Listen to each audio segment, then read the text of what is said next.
उसके इस्तीफे की मांग की जा रही है। उनके इस्तीफे की मांग की जा रही है, ट्रेड डील को रद्द करने की मांग की जा रही है उन्हीं सभाओं के माध्यम से। और 9 मार्च को दिल्ली में जो संसद होगी, जो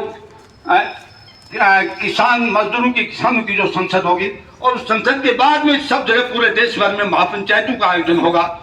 हम बताना चाहते हैं कि न्याय अधिकार मंच है, जो सामाजिक न्याय अधिकार मंच, जो भी फैसला लेगा अखिल भारतीय किसान महासभा उसमें आपके साथ कंधे से कंधा मिला के उठाते। धन्यवाद। बहुत बहुत धन्यवाद रामचंद्र जी। अब हमारे बीच में हमारे साथी मन्नीराम जी से निवेदन है कि वो आए और कुछ बात रखें। मन्नीराम जी।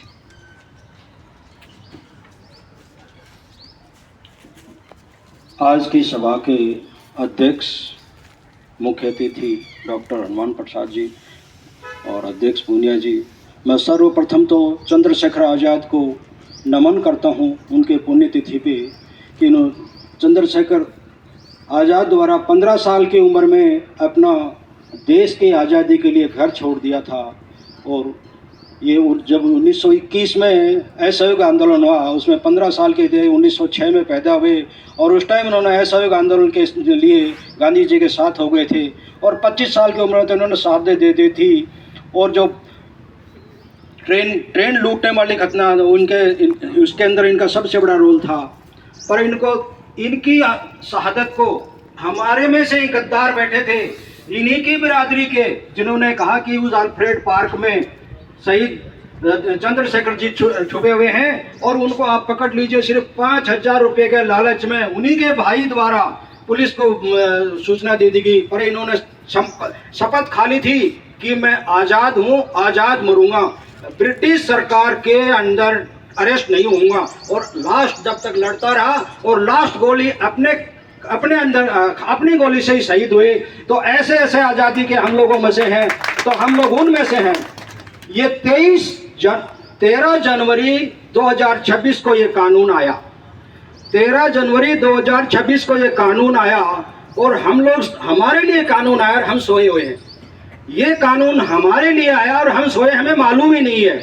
पर जो हमारा दुश्मन है, हमने अभी तक अपना दुश्मन और दोस्त में पहचान नहीं की। जो हमारा दुश्मन है 2,500 सालों से, उसकी हम अभी भी पहचान नहीं कर पा रहे हैं। उन्हीं के कहे अनुसार चलते हैं। 6,437 जातियों में हमको बांटा गया। 6,437 जातियों में बांटा गया। एक से बढ़ के एक, लास्ट में ऊपर वाले नीचे वाली सीढ़ी से ऊपर वाली सीढ़ी में जाने के लिए कोई सीढ़ी नहीं है। जो ऊपर वाला है वो ऊपर ही रहेगा, नीचे वाला वो नीचे ही रहेगा। वो इसी तरह से इन सीढ़ियों को इस तरह से बांटा गया कि मेरे ऊपर एट्रोसिटी होती है तो आपको क्या तकलीफ है, इनके ऊपर होती है तो आपको क्या तकलीफ है। इस तरह से अगर हमें सरकार ने कुछ देना चाहिए, ऐसे मर्जी से नहीं दिया है। सुप्रीम कोर्ट का ही गाइडलाइंस था। रोहित वेमुला की माँ लगातार कोर्ट के सामने पिछले कितने सालों से, 7 सालों से धरने और प्रदर्शन पे बैठी हुई है। उस हिसाब से ये सुप्रीम कोर्ट द्वारा गाइडलाइंस दी गई थी कि भी इस तरह का कानून बनाया जाए। और पहले से कानून बने हुए थे, SC और ST के लिए कानून पहले से थे, सब तरह के कानून पहले से थे। सिर्फ इन लोगों को एक तकलीफ हुई कि इस कानून के अंदर OBC का नाम ले दिया गया। इस कानून में और किसी तरह की कोई चेंज नहीं आई थी। OBC का नाम लेते ही इनको यह हुआ कि बहुत बड़ा वर्ग ये तो बहुजन में हो जाएगा, ये बहुत बड़ा वर्ग बहुजन में चला जाएगा। और बहुजन में जाते ही ये हम लोग तो 5% है और 98। आज केंद्रीय विश्वविद्यालय कितने हैं, उनमें हमारे कितने कुलपति हैं, कितने केंद्रीय डाटा आ गया होगा, कितने 100 से ऊपर केंद्रीय विद्यालय हैं, उनमें 98% उसी वर्ग के कुलपति बैठे हैं। और जितने कुलपति जिसी भी रजिस्ट्रार में जाते हो, कहीं भी जाते हो, आप देख लो उच्च पदों पे सब केकड़ा पद्धति है। जब तक आप ऊपर जाओगे आपकी CR खराब होती जाएगी। जैसे जैसे ऊपर जाओगे, जैसे जैसे लास्ट पोस्ट में जाओगे, आपकी CR भरने वाला आपसे या आपका या आप CR आपकी खराब कर देगा। आप 2 नंबर पे सबको बहुत अच्छे लगते हो कि आप 2 नंबर पे हो, चौधरी साहब 2 नंबर पे हैं। जब चौधरी साहब प्राइम मिनिस्टर बनने जाते हैं तो किसी को अच्छे नहीं लगते और उनको चौधरी साहब को संसद में भी बहुमत पास करने नहीं देता था, चाहे वो कौन सी ताकतें थी, सबको अपने सबको पता है। जब जगजीवन राम का नंबर आया 1964 में, जब नेहरू मरे तब विरोध हुआ, 1971 में जब इंदिरा बनी तब विरोध हुआ जगजीवन राम का, और 77 में जगजीवन राम का प्रधानमंत्री बनाया गया तब जगजीवन राम का विरोध हुआ। तो जैसे जैसे हम एक नंबर पे आना चाहेंगे हमारा विरोध होगा और वो तब होगा जब तक कि हमने यूपी में 4 बार मुख्यमंत्री लगातार बना रहे हैं, बिहार में मुख्यमंत्री हमारा बन रहा है, यूपी में हमारा मुख्यमंत्री बन रहा है, और उसके बावजूद भी हम सब एक लागू नहीं करवा पा रहे हैं। एक मुश्किल से एक लेट आया जिसमें हम सबको एक करने की, सारी जातियों को एक करने का मुद्दा हुआ, उसको अलग कर दिया गया। तो 19 मार्च को सुप्रीम कोर्ट निर्णय लेने जा रहा है, 19 मार्च को सुप्रीम कोर्ट निर्णय ले जा रहा है। अगर उससे पहले हमने ये सड़कें जाम नहीं की, तो सुप्रीम कोर्ट हमारे खिलाफ चला जाएगा। अगर आपको छोटा सा ध्यान होगा, 2 अप्रैल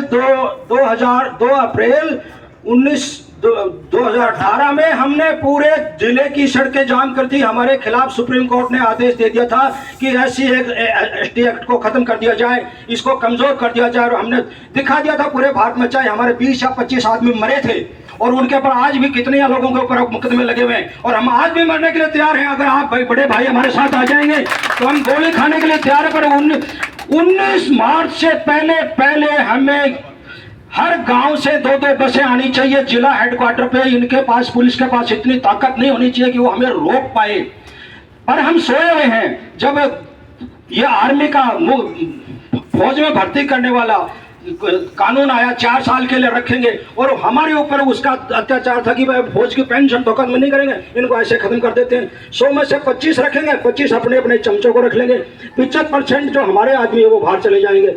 इस तरह से 19 मार्च से पहले हमारे को आज निर्णय लेना है कि पहले तो सारे तहसील हेडक्वार्टरों पे जितने SDM हेडक्वार्टर हैं उनके ऊपर राष्ट्रपति के नाम ज्ञापन दिया जाना आवश्यक है। अगर हम लोग हर राष्ट्रपति के नामन SDM को, तहसीलदार को इसके पक्ष में ज्ञापन देंगे, उसके बाद बड़ा अपना आयोजन करेंगे। हर गांधी चौक से चलेंगे, गांधी चौक से चल करके और यहाँ तक सारे बसें लागू कर, बसें में जो जिसके बाद जितने साधन उतने साधन आएंगे और इस जिले का घेराव करेंगे। अगर हमको हमारा हक चाहिए तो जय भीम, नमो बुद्धाय।